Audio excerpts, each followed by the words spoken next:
Welcome back, guys, to another college football video. Today's video will be on the Oklahoma Sooners and what I think they'll be able to do in 2022.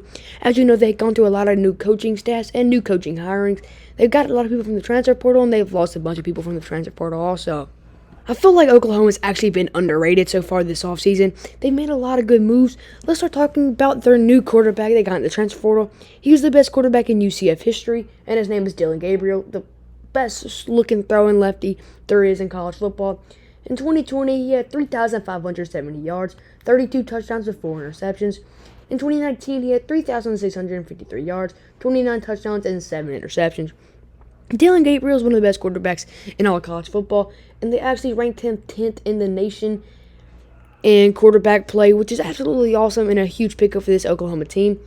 And then they got a running back in Eric Gray, who's really solid. In 2021, he had 78 attempts for 412 yards with 2 touchdowns and a 5.3 average per rush. In 2020, they had 157 attempts with 772 yards, 4 touchdowns, and a 4.9 average yards per carry. Eric Gray can also catch the ball at the back. He had 229 receiving yards with 2 receiving touchdowns, and he had 29 receptions. He's really good. Has a good average per catch, and I absolutely love Eric Gray and what he does for this offense in Oklahoma.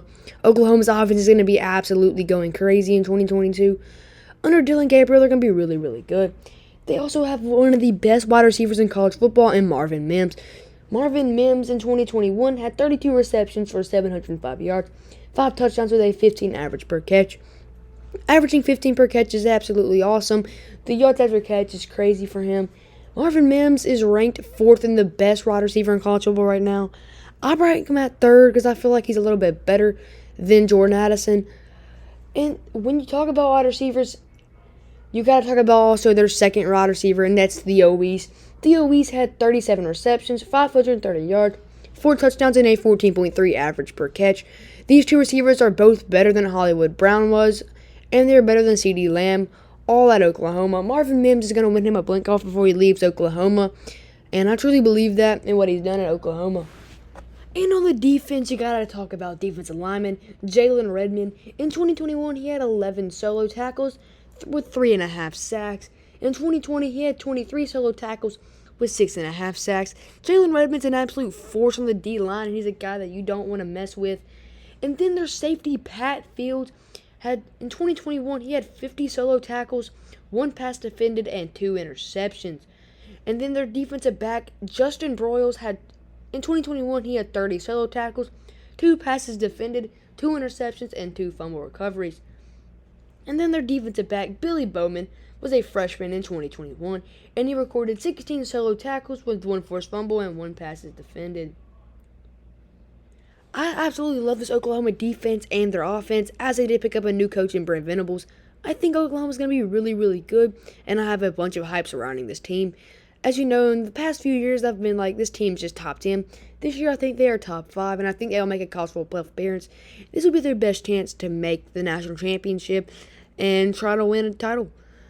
Oklahoma is a team that made a lot of noise in the transfer portal, picking up wide receiver L.V. Bunkley Shelton. He was a freshman in 2021 who recorded 33 receptions for 418 yards, 2 touchdowns, and a 12.7 average per catch. And then they got a defensive lineman, Jeffrey Johnson, who in 2021 had 20 solo tackles with 2.5 sacks. In his career, he has 98 solo tackles with 8.5 sacks. And they also got a linebacker, T.D. Roof, who in 2021 had 41 solo tackles, 3 sacks, 1 forced fumble, and 2 interceptions. Cornerback Trey Morrison, 34 solo tackles, 1 forced fumble, and 4 passes defended. They also got a defensive lineman, Jonay Leilau, who in 2021 had 21 solo tackles and 4 sacks.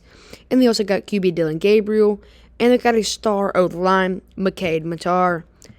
I'm honestly looking forward to watching linebacker T.D. Roof. So if you're looking for any transfer to either look at T.D. Roof or Dylan Gabriel. It's time for the best part of these videos, and this is predicting their record and how they're going to go and what they're going to do this year in college football. September 3rd, they kick off against UTEP in an easy win. They have 2 easy wins to kick off the year. They beat UTEP easily by 30. They beat Kent State easily by 30. And this is their toughest challenge yet. This is a rivalry game, and that's versus Nebraska. And I have Nebraska being a really good team this year. I think Oklahoma wins by like 10 or 7. So they're 3-0. Then they first Kansas State. They're winning. They're 4-0. TCU gives them some trouble, but I think Oklahoma escapes with like a 13-point win. So they're 5-0. And then the Red River Showdown. As you know, Oklahoma is always a little bit of a better team, but it's always close because it's a rivalry game. Oklahoma wins again this year by like 3, and they're now 6-0. Then they first Kansas, easy win, 7-0. Iowa State always gives them some trouble, but I think Iowa State's not good this year, and Oklahoma's going to blow by them at 8-0. This is where their toughest opponent yet comes in, and that's Baylor. But honestly, Oklahoma with Dylan Gabriel is going to be rolling at this point, and everything's going to be clicking at cylinders. They're going to beat Baylor by 3. They're going to beat West Virginia by 10 plus. They're going to beat Oklahoma State in a close one at home. The only reason I have Oklahoma winning is they get the revenge, and it's at home. So Oklahoma beats Oklahoma State by like 3. Dylan Gabriel is having a Heisman year, and he's having a Heisman contention, and he might even win the Heisman at this point. And then they close off at Texas Tech, and now they go 12-0. They go 12-0 for the first time in a few years under a new coach in Brent Venables. 12-0 is absolutely awesome. They make cultural playoff, and I think they go to the national championship. I don't know if they win yet, but I think Oklahoma goes, and it's going to be an awesome first year for Brent Venables. Dylan Gabriel might end up winning the Heisman. And when you have a team going to the national championship, I think you're automatically going to be a really good team to look forward to. This team's had so much, they're so underrated now.